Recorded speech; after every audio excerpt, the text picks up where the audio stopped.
Jell-O. The Jell-O program starring Jack Benny with Mary Livingston, Phil Harris, Dennis Day, and yours truly, Don Wilson. The orchestra opens the program with Ferryboat Serenade.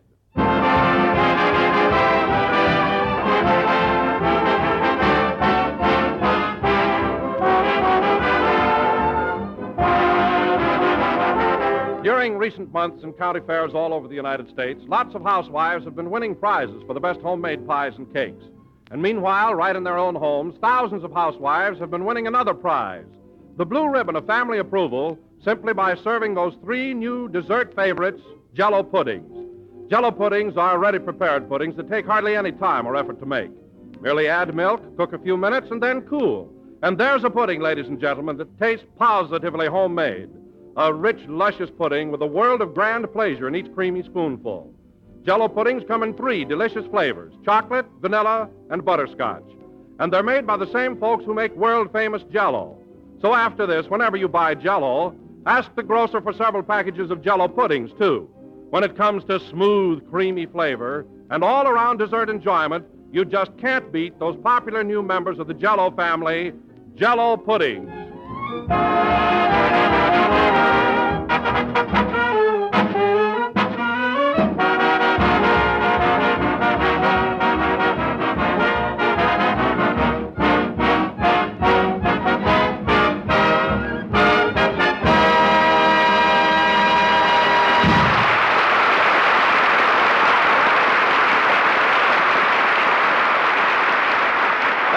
Ferryboat Serenade, played by the orchestra.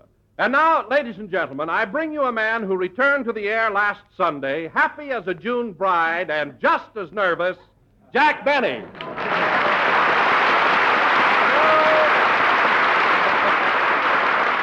Thank you. Hello again. This is Jack Benny talking. And, Don, I appreciate the fact that you tried to start the program with a laugh and almost succeeded. But I wasn't the least bit nervous last Sunday, not the slightest. Why, Jack, what are you talking about? You were shaking like a leaf. Now, listen, Don, you should be the last one in the world to talk about me being shaky. Why, all during the program, your chins were doing the la conga.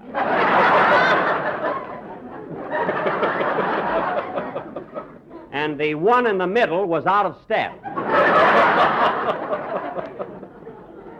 So there. Well, just the same, I wasn't as jittery as you were. Don, let me explain the difference between being jittery and high-strung. For instance, you take a good bird dog when he's all keyed up and ready to go. He's not nervous, but he stands there, his whole body quivering, ready to spring into action. And that's the way I was, Don, just like a bird dog. I see. Oh, hello, Mary. Hello, Rover. Take that quail out of your mouth.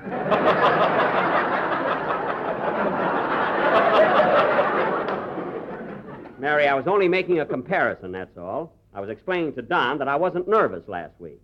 I was just high-strung like anybody who wants to give a good performance. He's right, Don. Did you ever see a football player before a big game? Or a fighter before he goes into the ring? Why, of course. Did you ever see Helen Hayes before she steps out on the stage? Certainly. Did you ever see Jack in a bathing suit? What's that got to do?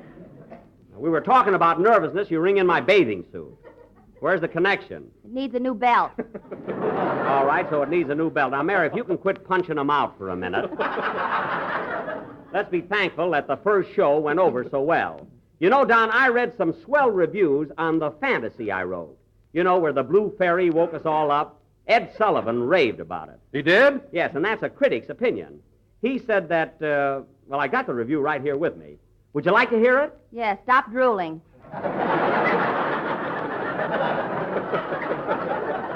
Well, it's nothing to be ashamed of. Now, listen to this.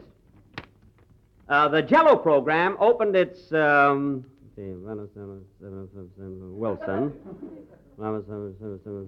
Harris,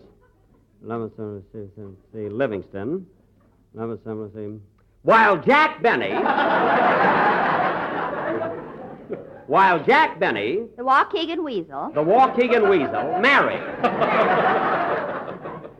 While Jack Benny not only appeared in the show, but wrote and produced the fantasy of the Blue Fairy, which, in the opinion of this reviewer, was unquestionably puerile and banal. It was what? Puerile and banal. I'm not making it up, Don. It's right here in black and white. But, Jack, puerile means childish, infantile. Well, of course. I wrote it for the kiddies. And banal mean what's happened to the kitty shouldn't happen to a dog.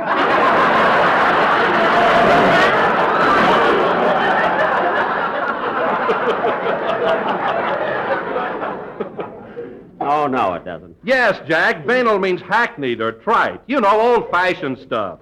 Oh. Gee, I can't understand it. Those words look so good. Oh, well, our listeners liked it. That's all I care about. They certainly did, Jack. In fact, I brought a clipping along I thought you might not have seen, and it's very complimentary. It is? I'll read it to you later. Read it now when I need it. Go ahead. Okay, here it is. Our Sunday evenings at home will be much more pleasant now that Jack Benny is back on the air. Well, what paper is that in, Don? The Alcatraz Herald.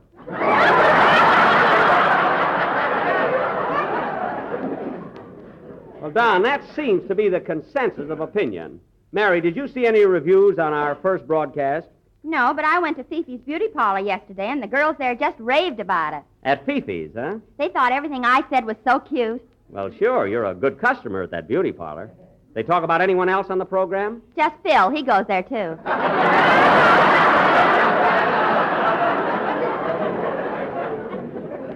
I know. And what burns me up, he goes around telling everybody that his hair is naturally curly. It's really as straight as the string. I've seen him in the morning, you know. Oh, here he is now. Hello, handsome. Well, here I am, folks. Lay down them cards and turn up the dials. Boy, what a Smithfield. Phil, what makes you think that this program never gets started until you come on? We've been doing all right. Yeah, but you guys don't get them belly laughs, them socceroos, them bifolas. Oh, you and your bafolas. By the way, Phil, did you hear anything about our first broadcast? Well, at Fifi's, they said that We I was heard not- about that. Did you see any reviews in the paper? Yeah, I saw one write-up in the Butcher's Gazette. The Butcher's Gazette, eh? Did they like the show? Yeah, they said it was very cleaver. How's that, folks? Harris clicks again. I'm rolling now.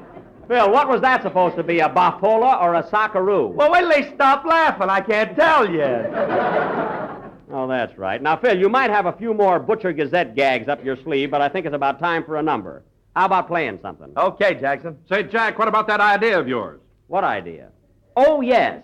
Phil, I've got a great suggestion for something new this season. What is it? Well, inasmuch as we try to inject something different into our show, I thought it would be a novelty if I played violin with your band once in a while.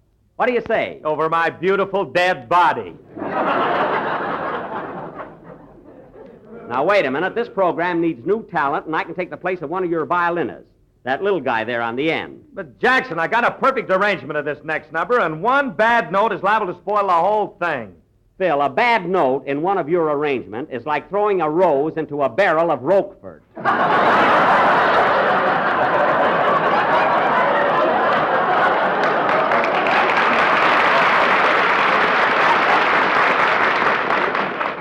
So make way in that fiddle section. I'm going to town. Oh, Jack, why don't you let well enough alone? I know what I'm doing, Mary. Come on, Shorty, let me have your violin. Yes, sir. Thanks. It goes under your chin. I know where it goes. Don't worry. Wait till I tune up, Phil. That cat ain't dead yet.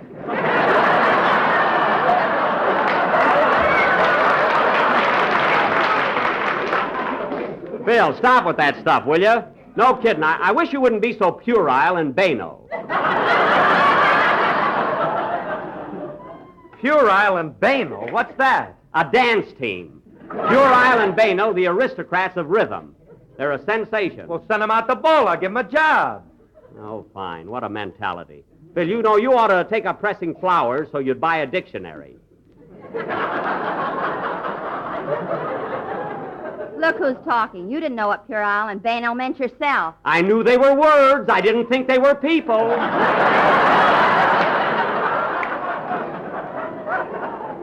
All right, Phil, I'm ready. Let's go. Well, I guess we got to do it, boys. You know how scarce jobs are.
darn it, I broke a string. All right, so we'll wait. Who needs it? Let's go!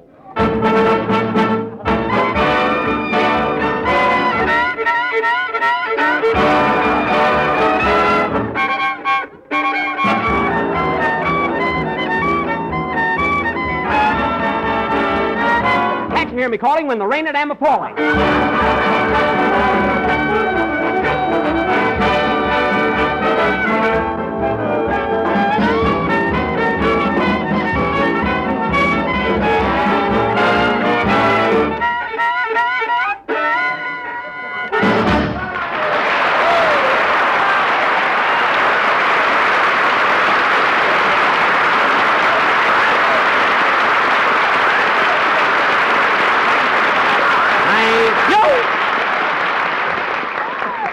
Well, that was Get the Moon Out of Your Eyes, played by Phil Harris and his orchestra, with violin hot licks by Sizzle Strings Benny.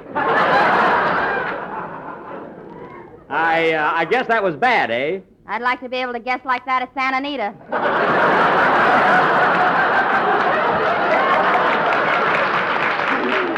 Mary, you take my word for it. It was very good. Say, Phil, I think I'll come out the Wilshire Bowl and play with your orchestra tonight. You do, and I'll slap that cover charge on you. I'll pick up more than that in quarters.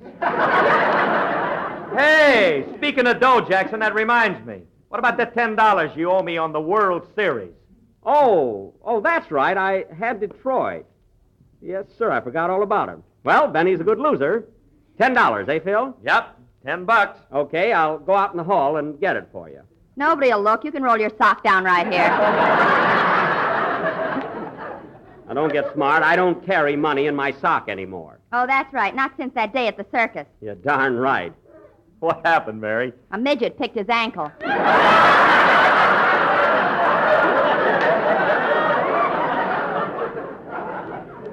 Yes, and if I ever catch that little runt, I'll beat the daylights out of him. Why didn't you, Butch? I chased him clear across the lot, but he ran down a gopher hole. The shrimp. Boy, that's rich. Imagine grabbing dough out of a guy's sock. How much did he get, Jack? About $80,000. It was not. Nowhere near that. Anyway, Phil, I'll go out in the hall and get you... Hey, wait a minute. I got the $10 right here. Well, hand it over. I'll hand it over. Don't rush me. Okay. You want it fair and square, and I'm going to give it to you. Yes, sir. What are you waiting for, television? Now, here you are, Phil. Thanks. Now, don't squander it. Oh, while we're on the subject, Jack, you and I might as well settle up, too. Here's the $5 I lost to you. Now, later, Don. What $5? Never mind. Hey, what's going on here, Jackson? Did you bet on Detroit and Cincinnati both? Well, a guy can get mixed up, can't he? Well, that beats everything. Now, wait a minute, Mary. I bet $10 on Detroit, and I lost to Phil. And then I accidentally bet $5 on Cincinnati, and I won from Don. So I'm still out $5. But what do I care? Ladies and gentlemen, you may not care whether Jack is out $5 or not, but you will care about those 6 delicious flavors of America's favorite gelatin dessert. Oh, fine. And whether you bet on Cincinnati or Detroit, you will find that you cannot go wrong when betting on Jell-O. That's Detroit, the whole Troit, and nothing but Detroit.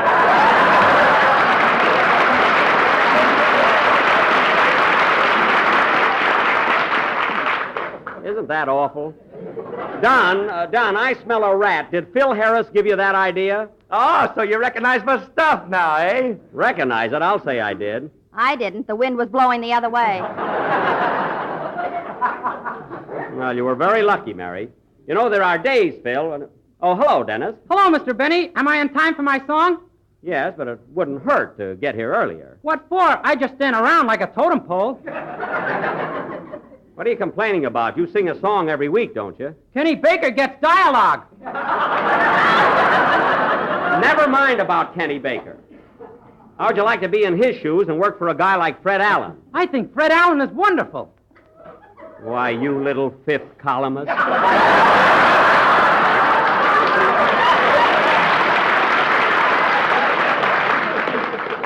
Where till I get you outside? Run down a gopher hole, Dennis. Oh, that midget again. Hey, kid, did you hear about Jackson losing his dough at the circus? No, what happened? He got rolled by a Lillian Fusion. Lillian Fusion! Phil, that's Lilliputian. Look, Phil, whenever there are two words meaning the same thing, please use the short one. Anyway, it was my money, so forget about it. Oh, say, Mr. Benny, that reminds me. Here's the $2.50 I owe you on the World Series. Later, Dennis. Oh. So you bet the same amount on both teams, eh, Sporty? What do you mean the same amount? Look, Mary, I lost $10 to Phil. I got $5 back from Don and $2.50 from Dennis, so I'm still out $2.50. Now, Dennis, let's have your song so that everybody can stop worrying about my financial affairs. Okay. Wait a minute. Come in. Special delivery for Mary Livingston. Here she is. A letter for you, Mary. Thanks. Hey, you're a little old for a messenger boy, aren't you? Well, you twitch on rainy days yourself, Bob.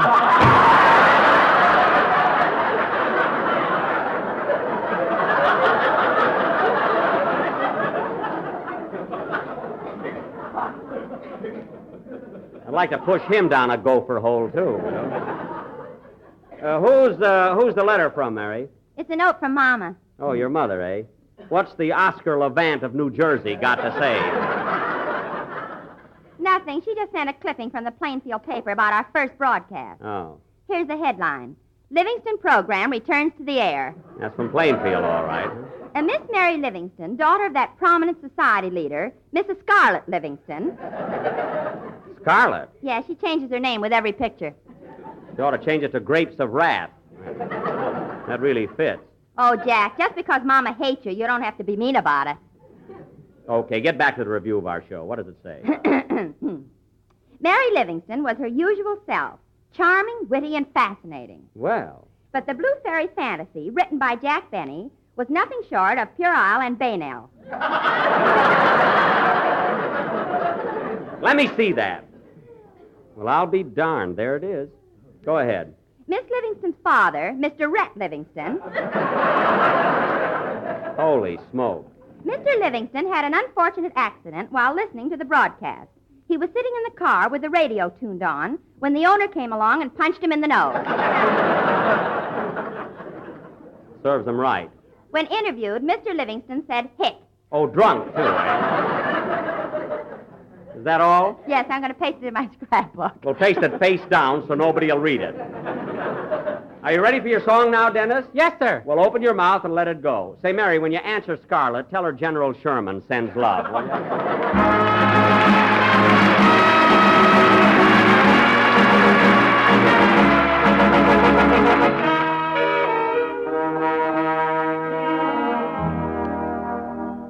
I need no soft lights to enchant me if you'll only grant me the right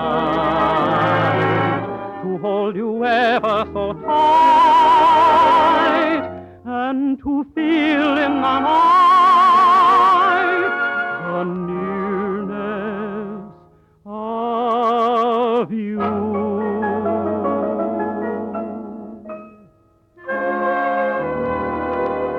All my life I've waited to meet someone like you. Please make my dreams come true. You are a part of me, deep in the heart of me. When you are near, I love you, dear. It's not the pale moon that invites me, that thrills and delights me, oh no. It's just the nearness of you. It isn't your sweet conversation that brings this sensation, oh no. It's just the nearness of you. When you're in my arms and I feel you so close to me, all my wildest dreams come true. I need no soft lights to enchant me if you'll only grant me the right to hold you ever so tight, and to feel in the night the nearness of you, my dear.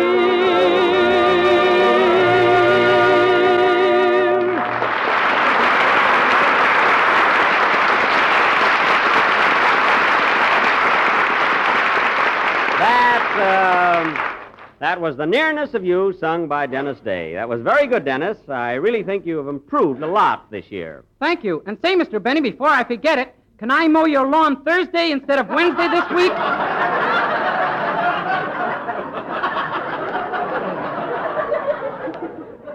Why, what's the matter with Wednesday? That's your regular day. Well, Wednesday I have to go down and register for the draft. You know, it's conscription day. Oh, that's right. I'll tell you what, Dennis, I'll pick you up at 3 o'clock, and we'll go down there together. Why, you don't have to go, Jack. Only men up to the age of 36 have to register. Oh, 36, huh? Well, I guess that lets me out. Yep. You barely made the last war.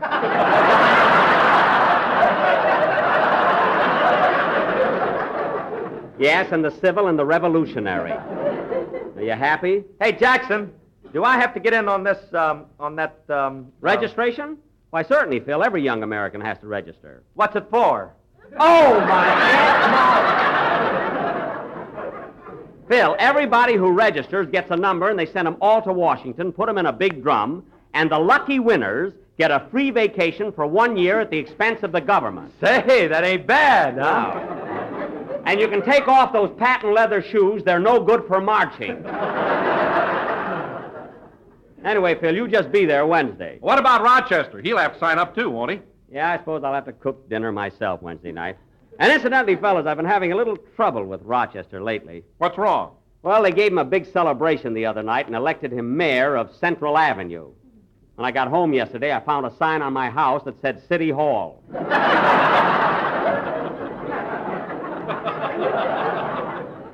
I took that down in a hurry. Mary, get Rochester on the phone. I want him to pick me up at the El Capitan Theater tonight. Okay. Hope it's not too much trouble for him. Hey, Jackson, what are you doing over at the El Capitan Theater? Well, Mary and I have been playing there in a show all week. It's a benefit for the British Red Cross. Well, I didn't know anything about it. Well, that's my fault, Phil. I should have taken out an ad in the racing form.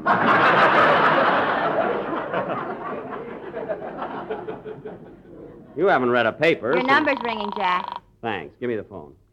Hello? Hello? Mr. Benny's residence is Honor the Mayor speaking. Rochester. Oh, is that you, Mr. Benny? Yes, it's me. Now listen, Your Honor.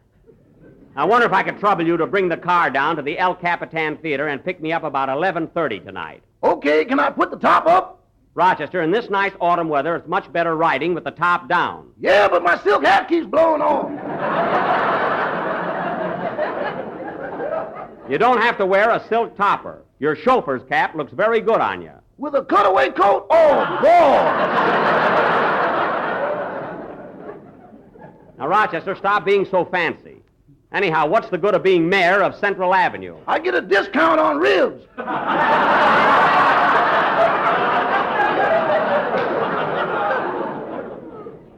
All right. Now, Rochester, the purpose of this call was to have you pick me up in the Maxwell. Now, you be down there by 11:30. Okay, so long. So long. Oh, by the way, Mr. Benny, are you aware of the fact the automobile show is in town? Yes, I'm aware. What about it? Well, I was thinking you might want to trade the Maxwell for something less puerile and banal.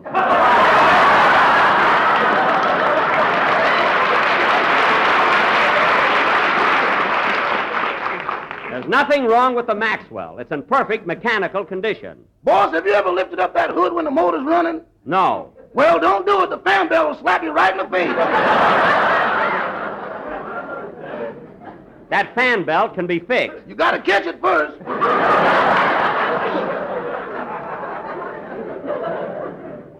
Now, that's just silly. And the oil flies out like boomtown.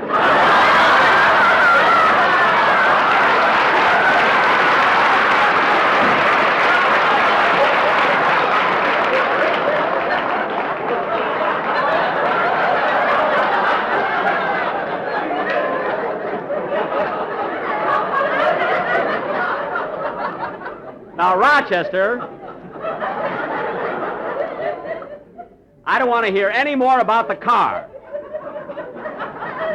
You just be at the El Capitan Theater at 11:30. It's uphill. I better leave now.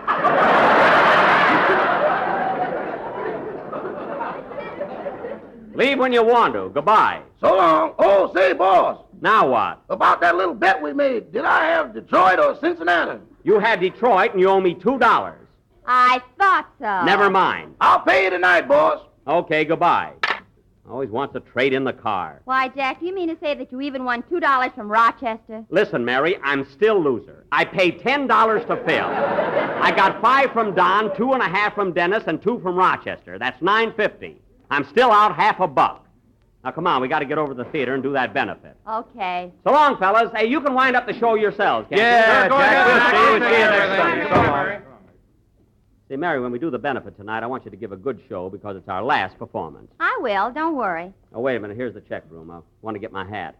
Hello, Tommy. Hello, Mr. Benny. How'd the program go tonight? Oh, pretty good. Can I have my hat? Oh, yes, sir. There you are. Thanks. Oh, by the way, Mr. Benny, here's that 50 cents I owe you. Oh, that's right. You did bet on Detroit. Thanks, kid. Hey, Jack. What? You can close the books now. Yeah, come on. Let's go. Back in Grandmother's day, when guests wanted to praise one of her tasty desserts, they often used to say it's as smooth as peaches and cream. But today, folks will get the idea even quicker if you say it's just as smooth as peaches and Jell-O. Now, there's a combination, ladies and gentlemen, that's really smooth, really easy to take. Yes, sir, and easy to make, too. And all you do is dissolve 1 package of orange Jell-O in a pint of hot water in peach juice. Chill until slightly thickened, and then fold in 1 cup of sliced peaches drained. Then mold, and it's all over but the shouting, and that's sure to come when the family gets its first happy glimpse of this lovely golden dessert. Of course, the regular peach season is over, but you can still enjoy peaches that are actually orchard fresh by making this Jell-O treat with bird's eye quick frozen sliced peaches. Or if bird's eye peaches are not readily available, use canned sliced peaches. Either way, I know you'll like this swell dessert a lot. Take it from me, there's nothing more delicious than juicy golden yellow peaches and rich, shimmering orange Jell-O.